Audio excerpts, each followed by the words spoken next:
guys, what's up? I hope you all are good.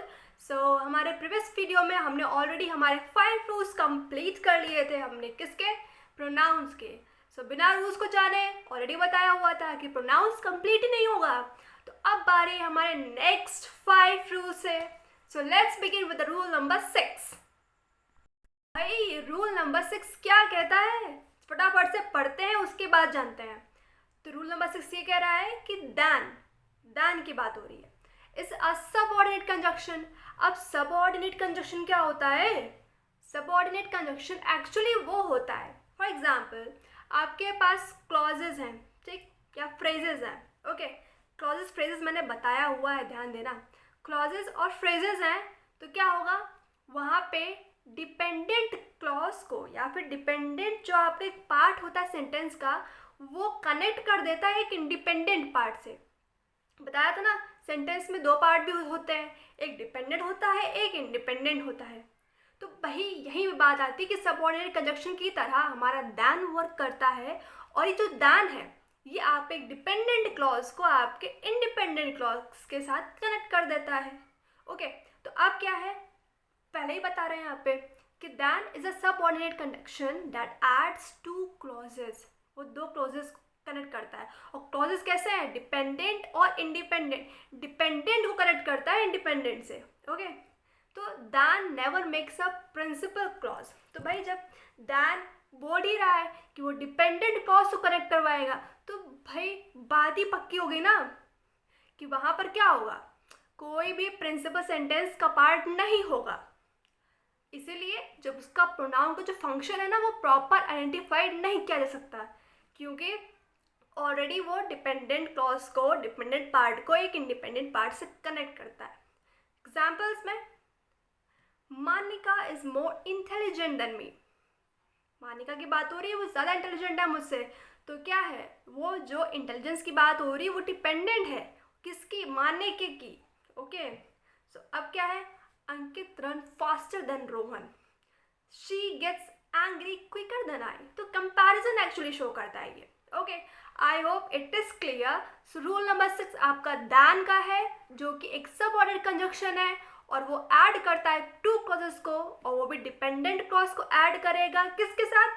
Independent clause के साथ। I hope it's clear. Let's move to rule number 7। हो तो भाई ये जो रूल नंबर 7 है हमारे बिल्कुल पढ़ाए हुए पार्ट से रिलेट करता है। कैसे? यहाँ पर बात करी गई है आपके 2 चीज़ों की, सब्जेक्ट और ऑब्जेक्ट। तो पहले डेफिनेशन पढ़ते हैं फिर बताते हैं।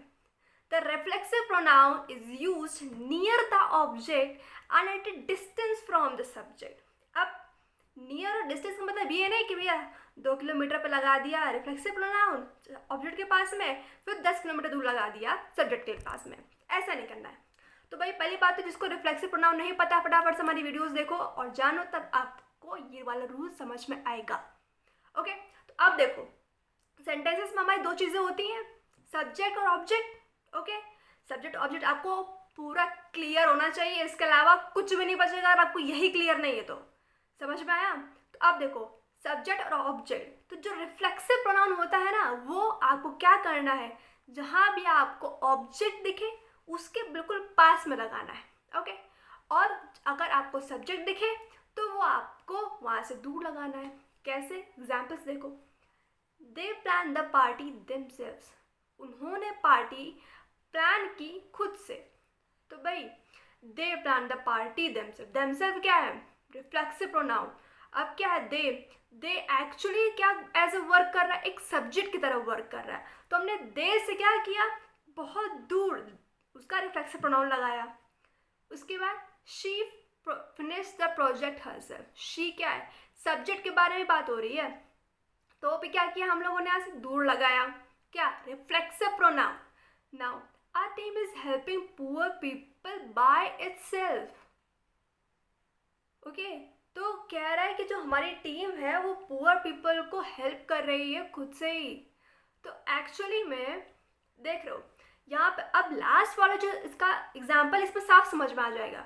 Our team is helping poor people. Our team क्या हो गई, सब्जेक्ट हो गई, तो सब्जेक्ट से दूर लगा है क्या? Itself, our team itself. Okay, लेकिन पुअर पीपल क्या है, ऑब्जेक्ट है, तो ऑब्जेक्ट के पास में लगा ना, जस्ट देखो ऑब्जेक्ट के पास में हो गया रिफ्लेक्सिव प्रोनाउन और सब्जेक्ट से दूर हो गया। तो एक्चुअल मतलब आपको ये लास्ट वर्ड सेंटेंस से समझ में आ गया होगा। आई होप इट इज क्लियर।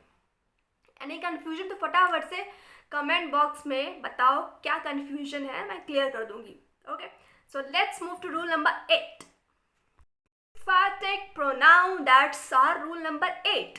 तो रूल नंबर 8 में भाई ये कह रहा है, क्या कह रहा है, देखो the emphatic pronoun is used near the subject and at distance from the object.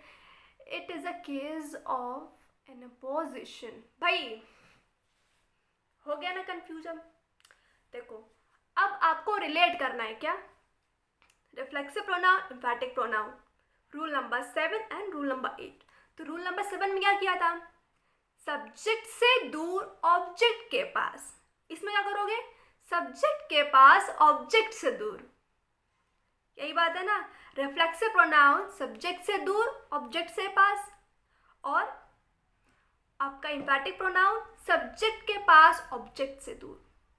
ठीक, अब देखो करना क्या है। फॉर एग्जाम्पल में देखो भाई, I myself watered the plants. मैंने खुद से ही पानी को दिया, किसको, पौधों को।